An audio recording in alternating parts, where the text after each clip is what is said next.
Decameron é um livro escrito por Boccaccio por volta de 1348, 1353, que conta a história de vários jovens que, fugidos da peste, se reúnem para contar histórias um para o outro. Vou ler aqui a segunda novela da primeira parte das histórias contadas pela jovem Pampineia. Essa segunda novela conta a história do judeu Abraão sobre a instigação de Gianotto de Civite, vai à corte de Roma, observando a maldade dos sacerdotes, retorna a Paris, onde se torna cristão. Decameron, segunda novela. Como eu, minhas encantadoras mulheres, já ouvi dizer, em Paris existia um famoso comerciante. Era um homem bom chamado Gianotto de Civite. Possuía a virtude de ser meticulosamente correto e extremamente leal. Era um grande comerciante de artigos de tecelagem. Mantinha, porém, relações de amizade com um riquíssimo homem, judeu, que se chamava Abraão. Como ele, este também comerciante muito correto e leal. Gianotto, conhecendo-lhe a correção e a lealdade, deu para sentir-se cheio de pesar pelo fato de a alma de um tão digno, tão esclarecido e tão bom homem ser atirada à perdição em razão da sua ausência de fé cristã.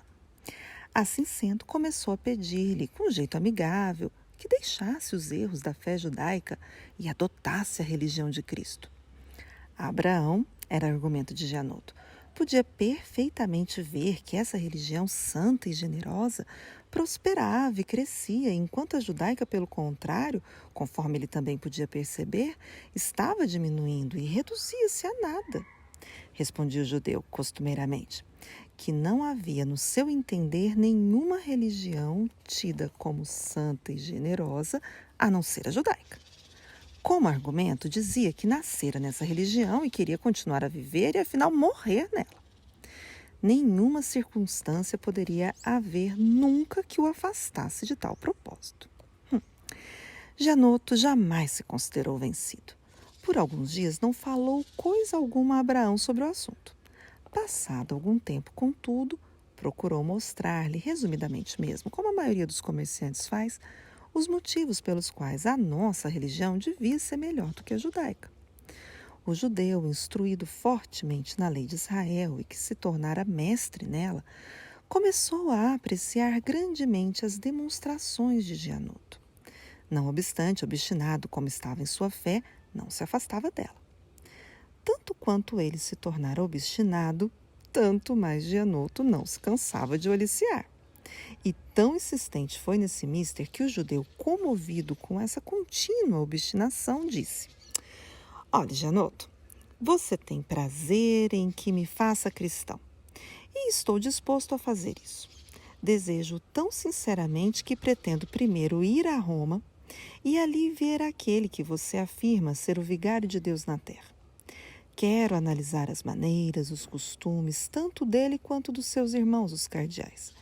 E se tudo me parecer suficientemente capaz de me fazer, pelas palavras e pelos costumes deles, entender que a sua crença é melhor do que a que tenho, do mesmo modo como você se tem empenhado em me demonstrar, então farei como já lhe disse.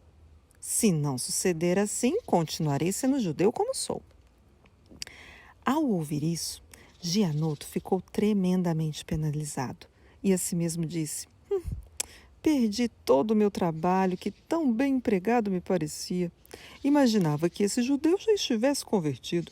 Se for a Roma, se visitar a corte de lá e se vier a conhecer a vida acelerada e imunda dos sacerdotes, não apenas não se converterá de judeu em cristão, como se pode dizer com certeza que, se já fosse cristão batizado, indubitavelmente voltaria a ser judeu. Depois, falando para Abraão, tentou raciocinar do seguinte modo: escute, meu bom amigo, qual a razão que leva você a entregar-se a trabalho tão cansativo e a despesa tão grande com o trabalho e a despesa de uma viagem até Roma? Além do mais, para um homem de tantos cabedais como você, essa viagem por terra ou por mar até prende perigos. Você julga que não achará aqui quem lhe dê o batismo? Se porventura você alimenta ainda alguma dúvida no que diz respeito à pureza da fé que eu lhe demonstro, onde podem existir mais do que aqui mesmo homens sapientes que podem responder a tudo quando você indagar e dirimir as incertezas que você sentir. Assim sendo, sou de opinião que essa sua ida a Roma é supérflua. Veja que os sacerdotes de lá são os mesmos que pode encontrar aqui.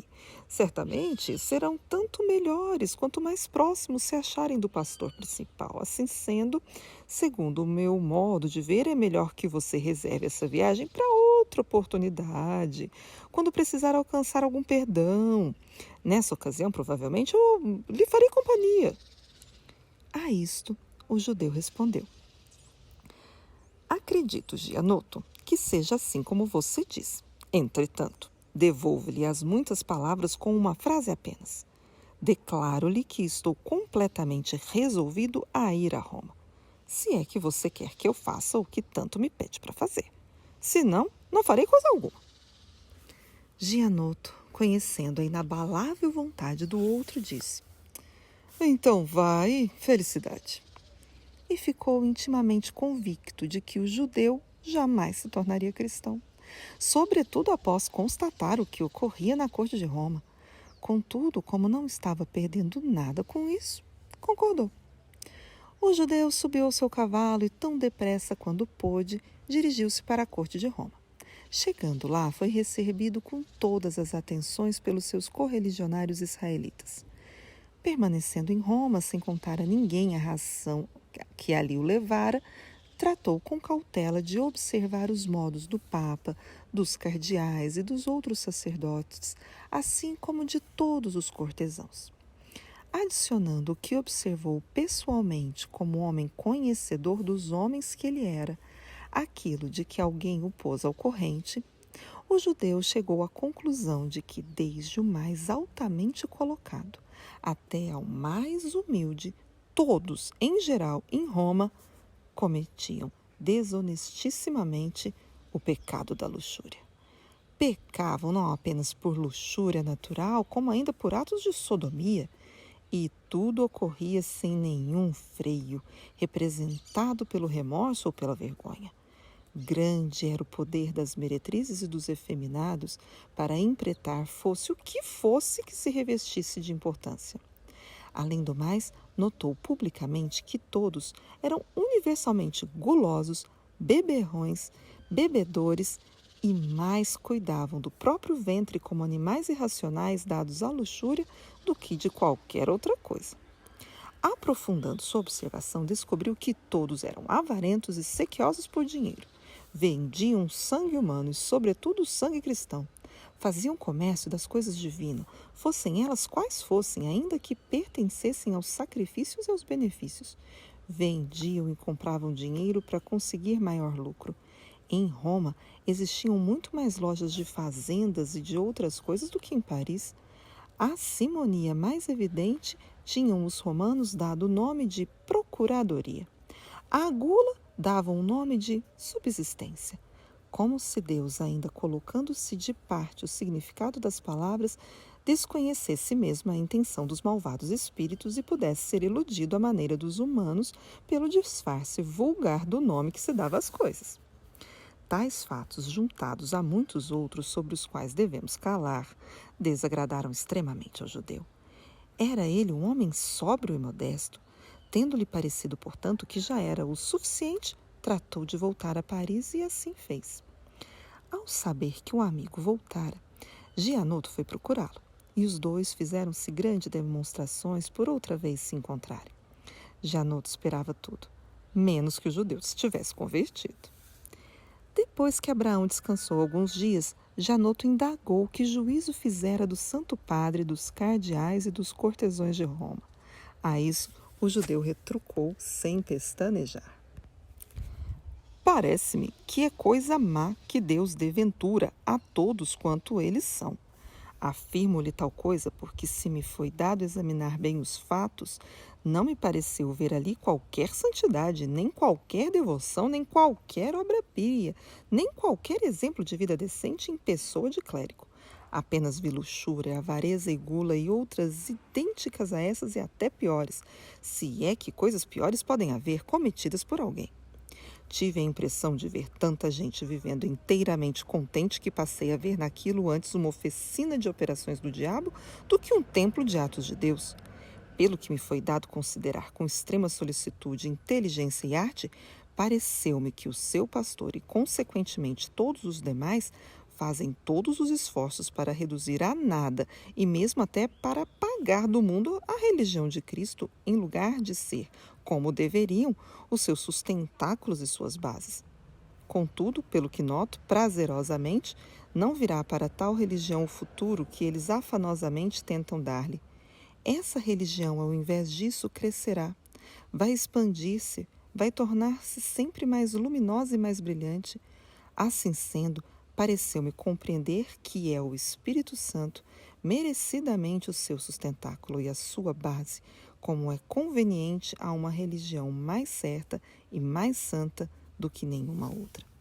Por essas razões eu, que me mostrava severo e duro diante dos argumentos que você me apontava e que não estava propenso a tornar-me cristão, agora com franqueza lhe afirmo que não deixaria por nada deste mundo de me tornar cristão.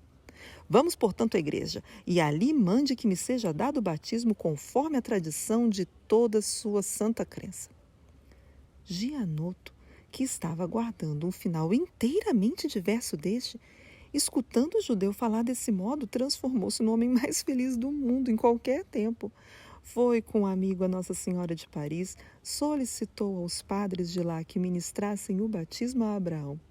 Os padres, vendo que o amigo também o solicitava, batizaram-no imediatamente. Gianotto foi quem conduziu Abraão à pia batismal, dando-lhe o nome de João. Depois disso, preparou o amigo por intermédio e obra de grandes mestres na doutrina da nossa fé, a qual doutrina ele não demorou a aprender. Daí para frente, João viveu como um homem bondoso e digno e de santa fé.